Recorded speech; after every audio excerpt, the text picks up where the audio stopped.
Bismillahirrahmanirrahim. Assalamualaikum warahmatullahi wabarakatuh. Cara kerja pikiran kita atau kekuatan pikiran kita yang tidak kita sadari selama ini. Sesungguhnya manusia sudah dianugerahi oleh Tuhan sebuah pikiran. Pikiran manusia sangatlah kuat dan dahsyat. Keajaiban dan anugerah Tuhan ini sangat mampu untuk menarik hal apapun. Pikiran ini layaknya seperti magnet terkuat di alam semesta.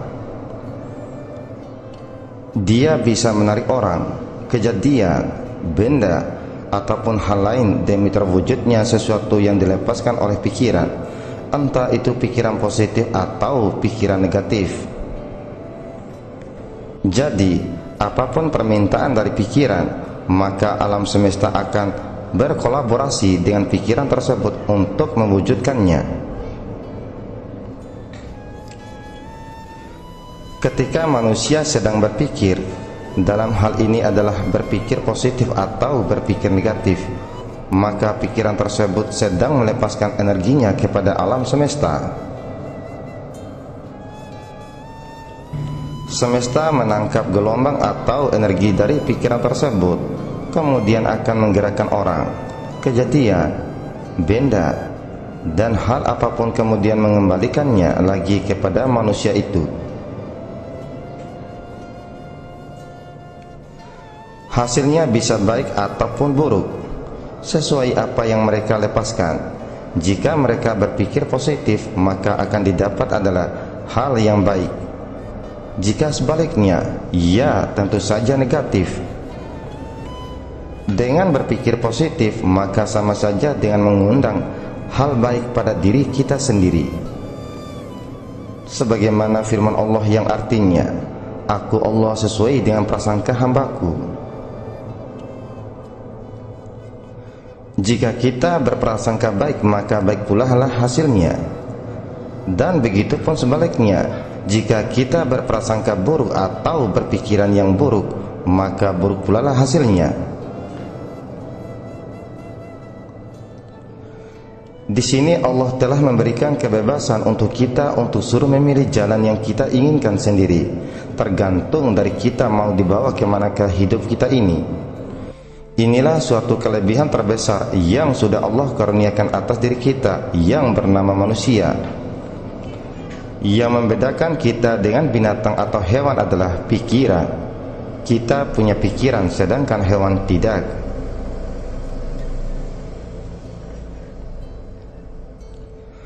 Dikatakan lagi kita makhluk yang sempurna. Malaikat punya akal, ilmu dan rohani, tetapi malaikat tidak memiliki jasad atau jasmani. Iblis atau jin memiliki hawa nafsu, tetapi mereka tidak memiliki tubuh badan jasad. Hewan memiliki rohani dan jasad, tetapi hewan tidak memiliki akal. Sedangkan makhluk yang bernama manusia memiliki nafsu, rohani, jasad dan ilmu. Maka bernamalah kita makhluk yang sempurna berbanding makhluk apapun yang ada di alam semesta ini.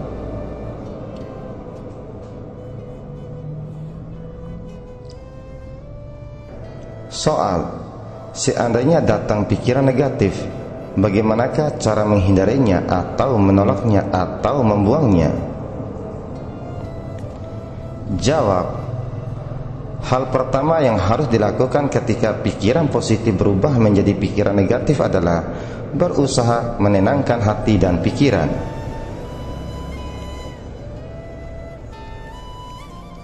Soal, lalu apa kaitannya menenangkan hati dan pikiran dengan berpikir positif? Apakah bisa kondisi tenang atau rileks mampu membuat kita berpikir positif? Jawabannya adalah iya, tentu saja.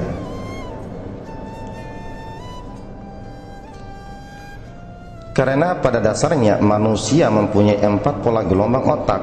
Urutannya yaitu pola gelombang beta, alfa, theta, dan delta.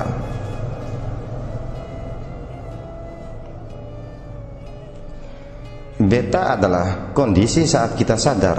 Di keadaan seperti ini, otak dan pikiran mampu melakukan analisa, berpikir secara sadar, juga melakukan perhitungan matematika. Namun, keadaan seperti ini akan membuat kadar stres dalam diri meningkat. Jika tidak bisa terkontrol, stres tersebut maka akan mempengaruhi emosi buruk manusia. Akibatnya adalah pikiran tidak bisa berpikir positif, akhirnya melepaskan energi negatif.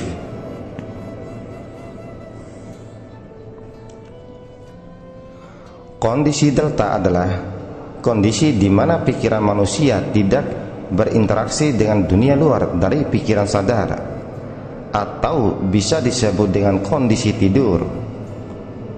Namun ada fase yang akan dilewati sebelum masuk ke dalam kondisi delta. Fase yang akan dilewati adalah kondisi alfa dan theta. Kondisi ini adalah kondisi relaksasi terbaik untuk menenangkan hati dan pikiran. Jika kita bisa secara sadar memasuki kondisi ini dengan sengaja, maka kita akan mampu menenangkan hati dan pikiran semau kita. Dengan ketenangan batin, kita akan merasa lebih mudah dan mampu berpikir lebih baik dan berpikir positif. Di dalam kondisi ini, kita akan menetralkan segala negativitas menjadi hal positif. Lalu pertanyaannya, bagaimana caranya bisa memasuki kondisi alfa dan theta secara sengaja? Jawab, kondisi alfa dan theta adalah kondisi meditatif terbaik untuk memvisualisasikan cita-cita dan keinginan serta menenangkan pikiran.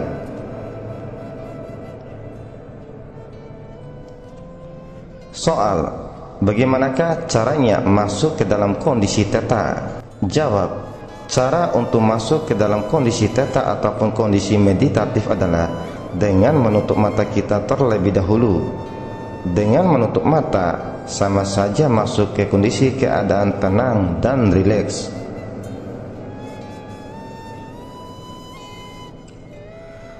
Karena kita menutup mata pun, otomatis pikiran sudah berada pada kondisi alfa. Tujuannya memasuki kondisi ini adalah untuk menenangkan tubuh jasmani atau fisik. Jika keadaan fisik sudah rileks, kita bisa masuk lebih dalam ke kondisi theta. Cara memasuki kondisi ini adalah dengan merilekskan kondisi mental atau bisa disebut kondisi relaksasi mental.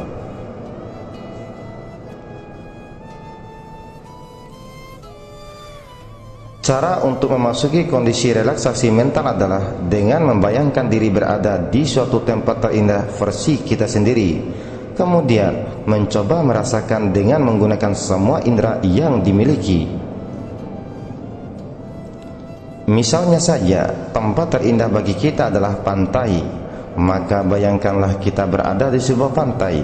Rasakan bagaimana panasnya udara pantai, suara desiran ombak, suara burung-burung atau lembutnya pasir pantai dengan jari jemari kita. Dengan kita bisa merasakan semua hal itu melalui indera kita, berarti kita sudah masuk ke dalam kondisi relaksasi mental. Jika kondisi relaksasi ini sudah dimasuki, maka kita akan berada di dalam kondisi yang sangat damai, jauh dari perasaan emosi yang buruk, dan mampu berpikir lebih positif. Selain itu, dalam kondisi ini pun kita bisa memanjatkan doa ataupun memvisualisasikan hal yang ingin dicapai. Memang tidak mudah untuk memasuki kondisi ini, namun bukan tidak mungkin untuk bisa dikuasai. Jika dilatih berulang kali, maka hal ini pun akan menjadi mudah nantinya. Karena sejatinya pengulangan dalam latihan akan membuat diri kita semakin mahir dan ahli. Sekali lagi aku katakan, karena sejatinya pengulangan di dalam latihan akan membuat diri kita semakin mahir dan ahli.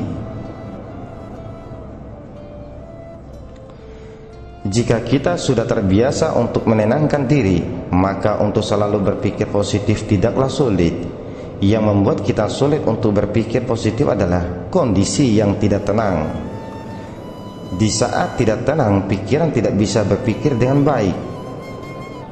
Hal yang positif pun akan berubah menjadi negatif jika kita sedang tidak tenang. Yang ingin aku bagikan kepada kita semua adalah tentang bagaimana kita menggunakan kekuatan pikiran kita untuk menjadi manusia yang lebih baik. Tentu semua sudah tahu bahwa pikiran manusia terbagi menjadi dua, yakni pikiran sadar dan pikiran bawah sadar. Pikiran sadar kita bekerja ketika kita berhitung, berpikir logis, membaca, menulis, dan memberikan perintah kepada pikiran bawah sadar kita. Sedangkan pikiran bawah sadar adalah memori, perilaku, emosi, dan sebagainya. Konon katanya, menurut penelitian, pikiran sadar kita hanya berpengaruh 12% untuk kita menggerakkan fisik kita. Sisanya 88% dilakukan oleh pikiran bawah sadar kita. Ketahuilah olehmu, keinginan kita adalah doa. Bayangkan tergapainya keinginan kita, lalu rasakan bahwa itu akan menjadi kenyataan, dan kita akan merasakan kebahagiaan. Maksud dari perkataan tersebut adalah bahwa dengan kita membayangkan saja, kita akan bahagia, apalagi jika hal itu menjadi kenyataan. Di sini imajinasi dan pikiran bawah sadar kita yang bermain. Jika kita memikirkan terus-menerus apa yang kita inginkan dan diiringi dengan usaha yang sungguh-sungguh, lingkungan dan alam semesta akan mendukung kita menuju keinginan tersebut. Ketahuilah, sesungguhnya diri kita adalah apa yang kita pikirkan. Soal, seperti apa sih rahasia kekuatan pikiran? Jawab, banyak orang yang tidak menyangka bahwa pikiran mereka lah yang menentukan perubahan nasib mereka. Rahasia kekuatan pikiran belum begitu banyak diketahui oleh orang-orang di sekitar kita. Padahal kekuatan diri kita sebenarnya adalah pada pikiran kita. Banyak orang yang hanya mengenal sugesti pada saat di mana ada firasat dan sakit saja. Padahal kekuatan pikiran kita sebenarnya jauh lebih dari itu. Soal, lalu seperti apa sih rahasia itu? Jawab, cita-cita adalah satu buah target yang tergambarkan dengan jelas dalam pikiran kita. Cita-cita yang disertai dengan bayangan yang jelas tentang keadaan diri kita dan merasakannya, dan keyakinan akan diri kita akan meraihnya, maka disitulah batin bawah sadar kita bekerja untuk mencari jalan untuk menuju ke cita-cita itu. Dengan adanya gambaran dan keyakinan itu, tanpa kita suruh, alam bawah sadar kita akan mencari cara dan mempertimbangkan semua hal yang pernah kita alami dan kita lihat, yang kemudian merumuskannya menjadi beberapa alternatif yang kemudian ditawarkan ke pikiran sadar kita untuk memutuskannya. Inilah alasan kenapa orang yang mempunyai tujuan yang jelas selalu saja memiliki ide kreatif dalam pikirannya. Kita melihatnya selalu mendapatkan peluang, padahal sebenarnya peluang itu didapatkan bukan dengan tiba-tiba, tetapi melalui serangkaian proses pikiran yang tidak kita lihat, dan juga bisa jadi mereka tidak rasakan dengan sadar.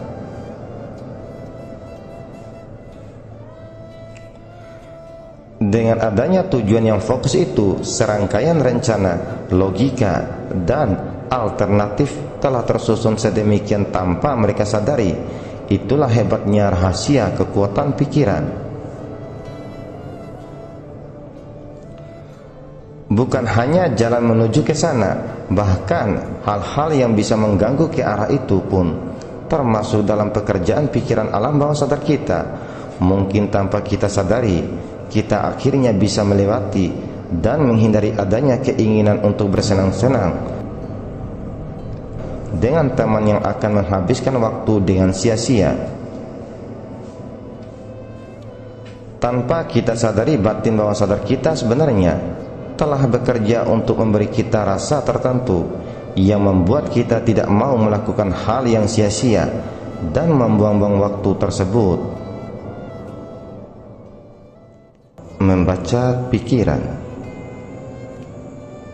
Pikiran, bisikan pikiran, dan gambar pikiran manusia tersambung. Pikiran, bisikan pikiran, dan gambar pikiran orang lain bisa masuk ke dalam pikiran seseorang, namun manusia belum mengetahuinya dan belum terlatih menyadarinya. Jika seseorang tersebut telah mengetahui dan terlatih menyadari bahwa pikiran orang lain bisa masuk ke dalam pikirannya, lambat laun akan mengetahui dan menyadari sumber pikiran itu berasal. Akan mengetahui bahwa bisikan pikiran dan gambar pikiran yang muncul berasal dari orang tertentu. Kemampuan itulah yang disebut membaca pikiran. Jika kemampuan membaca pikiran telah dikuasai, maka hal-hal berikut ini harus difahami. Yang pertama, pikiran, bisikan pikiran dan gambar pikiran dalam pikiran manusia tidak bisa dibatasi. Bisikan dan gambar pikiran manusia bisa menghayal setinggi-tingginya dan seluas-luasnya. Pikiran manusia tidak bisa dibatasi oleh seseorang. Yang kedua, pikiran, bisikan, dan gambar pikiran manusia menembus ruang. Pikiran, bisikan, dan gambar pikiran individu akan sampai kepada pikiran orang lain meskipun berlainan negara, benua, atau sedang di luar angkasa. Bisikan dan gambar dalam pikiran individu bisa saja berasal dari orang lain yang berlainan negara dan benua. Yang ketiga, pikiran, bisikan, dan gambar pikiran manusia sangat dinamis atau berubah setiap saat. Ketika pikiran menangkap bisikan dan gambar pikiran dari orang lain, maka sebenarnya beberapa saat kemudian bisa berubah. Yang keempat, tidak semua bisikan dan gambar pikiran yang muncul dalam pikiran seseorang akan diucapkan dan dilakukan. Bisa saja sekedar lintasan bisikan dan gambar pikiran. Maka ketika pikiran menerima bisikan dari orang lain, tidak perlu bersikap reaktif, melainkan antisipatif dan mengendalikan keadaan, atau bisa saja diabaikan. Kemampuan membaca pikiran dianggap istimewa, tidak bisa dipelajari, hanya orang tertentu yang dapat menguasainya. Anggapan tersebut keliru, karena memiliki kemampuan membaca pikiran bukanlah hal yang istimewa. Kemampuan membaca pikiran bisa dipelajari dan dapat dikuasai oleh semua orang. Semua manusia memiliki pikiran, maka semua manusia memiliki kemampuan membaca pikiran.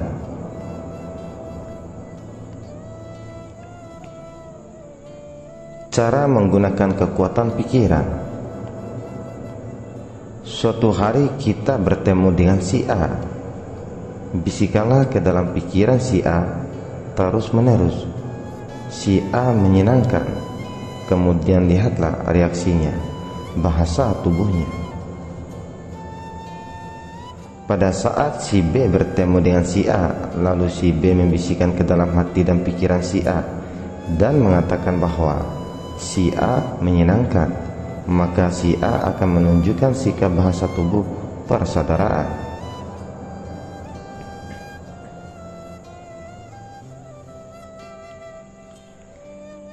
Sekiranya si A ada di belahan bumi yang lain, misalnya di benua Amerika, Eropa, Afrika, dan lain-lain, maka bisikan pikiran si B akan sampai kepada si A.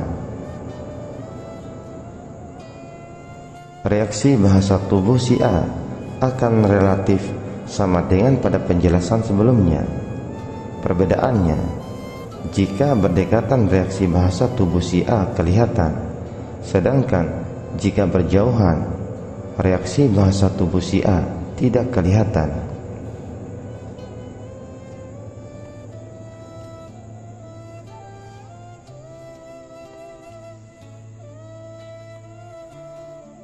Cara menggunakan kekuatan pikiran yang kedua.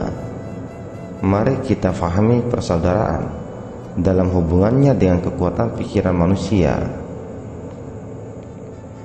Dilihat dari kekuatan pikiran, maka sesungguhnya persaudaraan tidak dibatasi oleh batas fisik, ruang, dan waktu. Persaudaraan tidak dibatasi oleh batas fisik. Maksudnya, persaudaraan tidak dibatasi benda, misalnya tembok, gunung, lautan, ataupun batas negara. Persaudaraan tidak dibatasi batas ruang. Maksudnya, persaudaraan dapat dijalin meskipun berbeda negara dan benua. Menjalin persaudaraan bisa dilakukan dari jarak jauh.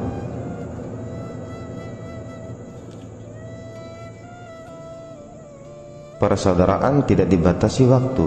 Maksudnya, menjalin persaudaraan dapat dilakukan setiap saat, baik dengan saudara saat ini maupun masa lalu, baik dengan saudara yang dikenal maupun yang tidak dikenal. Caranya, setiap mengingat saudara, ingatlah hal-hal yang baik dari mereka. Maka ingatan tersebut akan sampai kepada mereka, meskipun mereka sedang berada jauh dari kita.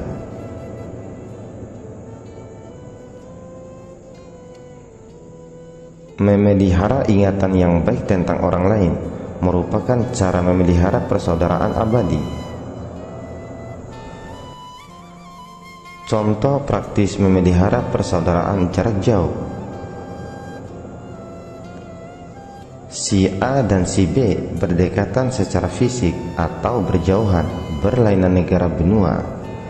Ketika si A mengingat si B, berarti memasukkan pikiran si A kepada pikiran si B. Si A membisikkan kalimat sederhana ke dalam pikiran si B. Si B saudara yang baik. Si A mengirim gambar pikiran ke si B bahwa mereka berdua selalu saling menghargai dan menghormati.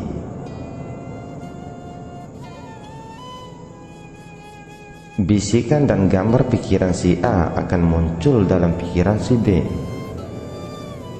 dan si B menganggap bisikan dan gambar pikiran yang muncul berasal dari dirinya sendiri, padahal berasal dari si A yang dikirim dari jarak jauh telepati.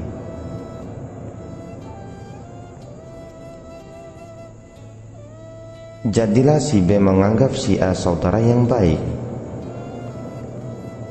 Sesungguhnya si A dapat melakukan hal seperti yang sudah dijelaskan, tidak saja pada si B, tapi bisa kepada semua orang. Dengan demikian, maka si A dapat memperbanyak persaudaraan sebanyak-banyaknya.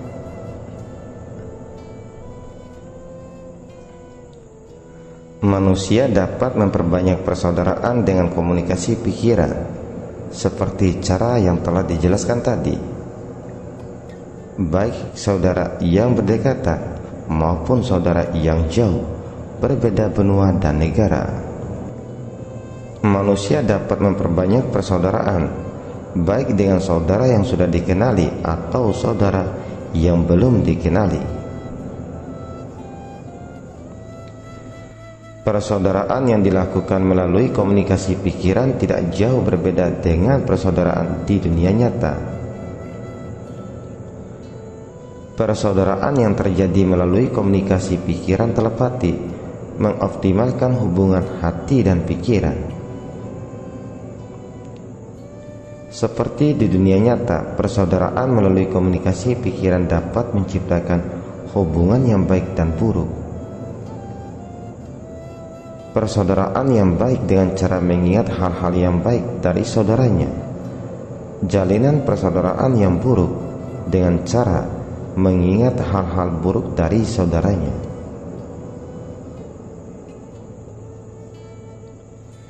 Ingatan yang baik atau buruk tentang saudara akan sampai kepada pikiran saudara yang bersangkutan.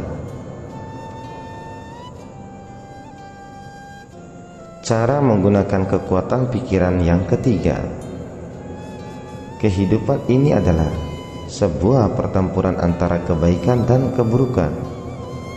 Pertempuran antara kebaikan dan keburukan selalu dimenangkan oleh kebaikan. Pertempuran fisik antara kebaikan dan keburukan, kebaikan selalu menang, namun selalu ada korban atau kerugian. Tidak berbeda dengan dunia nyata, alam pikiran pun mengalami pertempuran. Pertempuran antara bisikan pikiran baik dengan bisikan pikiran buruk.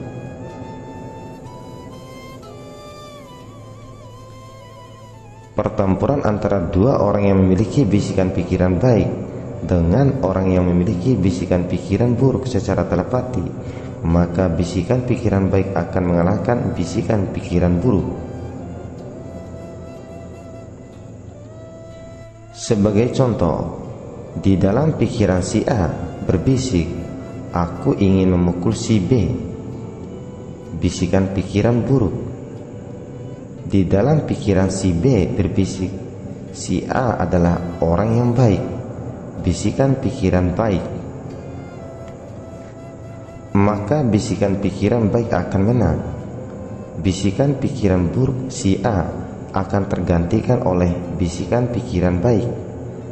Si A pikirannya menjadi baik, ekspresinya menjadi baik, tindakannya menjadi baik, dan tidak mungkin akan memukul si B.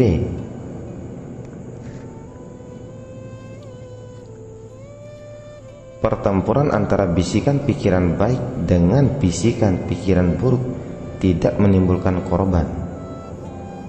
Kekuatan yang sesungguhnya adalah mengalahkan bisikan-bisikan pikiran buruk yang ada di dalam pikiran kita sendiri. Maka kita bisa mengalahkan bisikan-bisikan pikiran buruk yang ada pada orang lain. Kita berlatih terus berpikiran baik. Pertanyaan: seberapa penting kita harus memahami diri kita sendiri? Jawab: memahami diri kita sendiri sangat penting, karena apa yang kita lakukan sangat tergantung dari cara kita memahami diri kita sendiri. Apa yang orang lain lihat dan pikirkan tentang diri kita sangat tergantung dari cara kita melihat dan berpikir tentang diri kita sendiri. Pertanyaan: bagaimanakah cara kita memahami diri kita sendiri? Jawab: berikut ini merupakan contoh 5 pertanyaan cara kita memahami diri kita sendiri. Suarakan dalam pikiran dan jawab atau gambarkan dalam pikiran kita sendiri. Tidak perlu dijawab secara lisan. Lakukan sesering mungkin. Yang pertama, bertanyalah, siapakah aku? Maka lalu dijawablah, aku adalah orang yang baik. Yang kedua, kita bertanya lagi pada diri kita sendiri, bagaimanakah tutur kataku? Maka jawablah, tutur kataku halus. Yang ketiga, bertanyalah pada diri kita sendiri, bagaimanakah perilakuku? Maka cobalah untuk menjawab, perilakuku santun. Yang keempat, Lalu kita kembali bertanya lagi pada diri kita sendiri, bagaimanakah sikapku? Maka cobalah untuk menjawab, sikapku baik terhadap semua orang. Yang kelima, bagaimanakah pergaulanku? Maka jawablah, aku bergaul fleksibel dengan semua orang. Beberapa pertanyaan yang telah disebutkan ini adalah salah satu cara untuk memahami diri kita sendiri. Suarakan pertanyaan-pertanyaan yang sudah dijelaskan tadi di dalam pikiran kita sendiri. Suarakan jawaban dari pertanyaan-pertanyaan yang telah dijelaskan tadi di dalam pikiran kita sendiri. Jika jawaban dari pertanyaan tersebut seperti jawaban yang sudah dijelaskan tadi, maka sesungguhnya yang pertama, kita sedang program diri menjadi baik, bertutur kata halus, perilaku santun, sikap baik, bergaul fleksibel dengan semua orang. Karena semua perilaku kita berakar dari bisikan dan gambar dalam pikiran kita sendiri. Yang kedua, orang lain pun akan berpikir bahwa kita orang yang baik, bertutur kata halus, perilaku santun, sikap baik, bergaul fleksibel dengan semua orang. Cara orang lain berpikir tentang kita sangat tergantung dari cara kita berpikir tentang diri kita sendiri.